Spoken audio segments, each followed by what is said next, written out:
been a decade after the introduction of RA 7719, known as the National Blood Services Act of 1994, promotes voluntary donation to provide sufficient supply of safe blood and to regulate blood banks. It is aimed to inculcate public awareness that blood donation is a humanitarian act. It is expected that hospital personnel are amongst the leading promoters of supporters of this act. As hospital personnel, especially those belonging to the healthcare provider sector, it is one of our duties to help in the propagation of awareness among the general population regarding the importance of voluntary blood donation. The objective of this study is to assess the knowledge, attitude, and practices regarding voluntary blood donation among personnel at a secondary hospital in Parañaque City. Identify possible blood donors and determine association between selection of respondents for this study was through convenience sampling. It includes the medical personnel, physicians, nurses, medical technologists, radiation technologists, physical therapists, and non-medical personnel, clerks, orderly, and other employees. In conclusion, respondents in our study have an adequate knowledge and positive attitude towards voluntary blood donation. Further education regarding benefits of voluntary blood donation should be given to the general public, especially among hospital personnel, so as to achieve 100% voluntary blood donation, not only locally but also globally.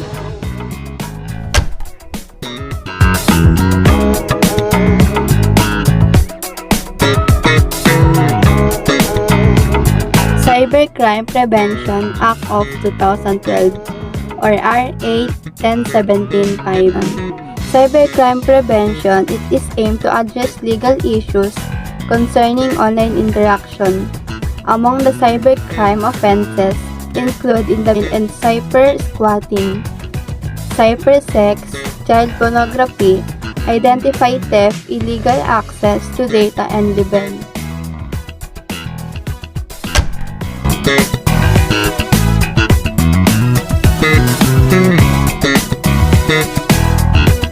The Republic Act No. 9211, also known as the Tobacco Regulation of 2003, is an omnibus law regulating smoking in public places, tobacco advertising, promotion, and sponsorship and sales restrictions.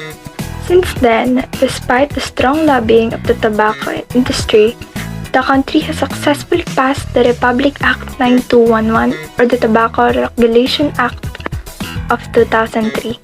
Despite several shortcomings, this act was designed to promote a healthy environment and protect citizens from the hazards of tobacco smoke, inform the public of the health risks associated with cigarette smoking and tobacco use, regulate and subsequently ban all tobacco advertisement and sponsorships, except at point of sale, regulate labeling of tobacco products, and protect young people from being initiated to cigarette smoking and tobacco use through access restriction.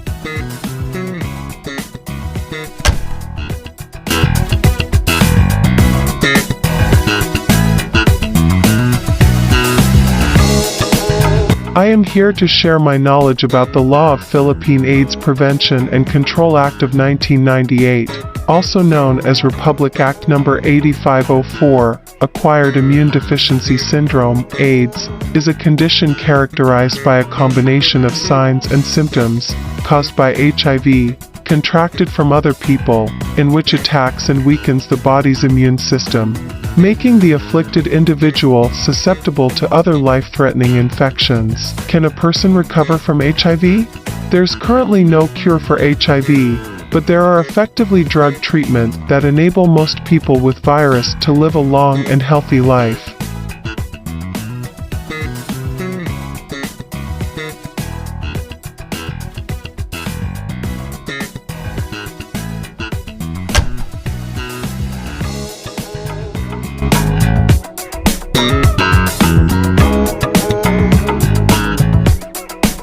Dangerous Drugs Act of 2002 or RA 9165.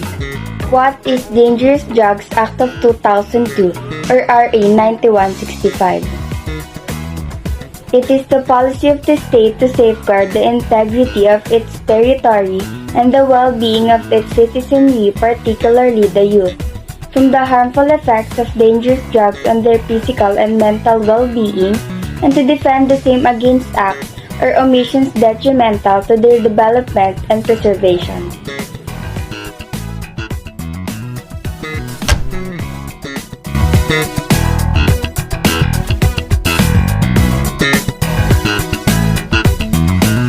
Consumer Act of the Philippines or RA 7394. The Philippine government adopt RA 7394 or the Consumer Act of the Philippines of 1991 as the legal basis for consumer protection in the country. The law embodies the state policy on the protection of consumers and establishes standards of conduct for business and justify in the country. The Act aims to protect the interests of the consumer, promote its general welfare, and establish standards of conduct for business and industry by adopting following by measure. So these are the following measures. Protection against hazard to health and safety. Next is protection against deceptive, unfair, and unconstitutional acts and practices. Next is provision of information and education to facilitate sound choice and the proper exercise of rights by the consumer. Following with provision of adequate rights and means of redress. And last is involvement of consumer representative in the formulation of social and economic policies.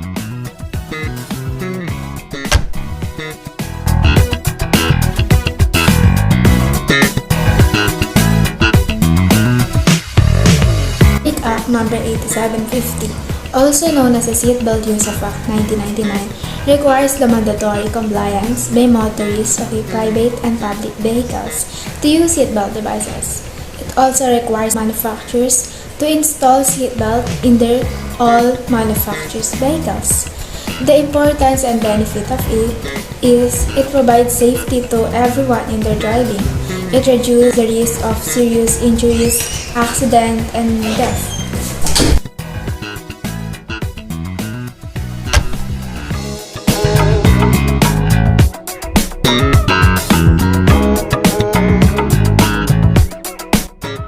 Republic Act 8423 or Traditional and Alternative Medicine Act, TAMA of 1997.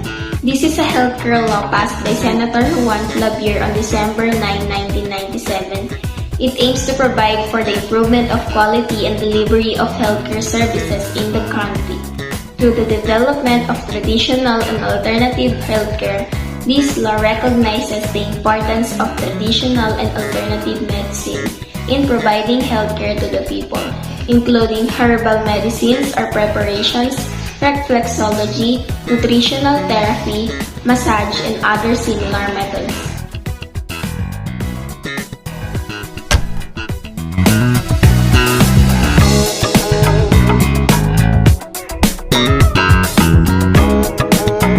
The National Environmental Education Act of 1990.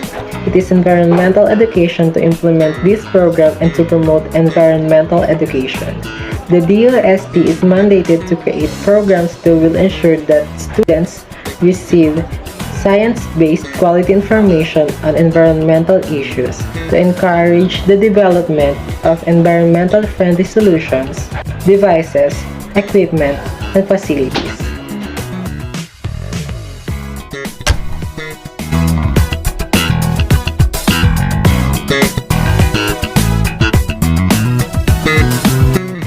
Republic Act number 9775 known as Anti-Child Pornography of 2009.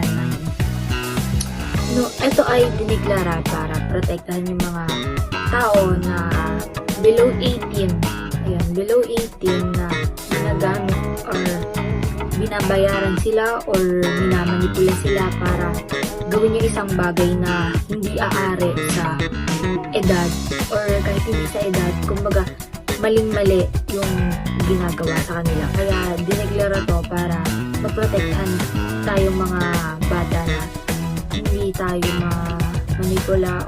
Sa dami ng nabiktima ng internet sa child pornography, sinigurado ng DSW na ang mga nabiktimang ito ay maaalagaan nila at mapoprotektahan para hindi na ito ulit mangyari sa kanila at para mawala yung trauma nila.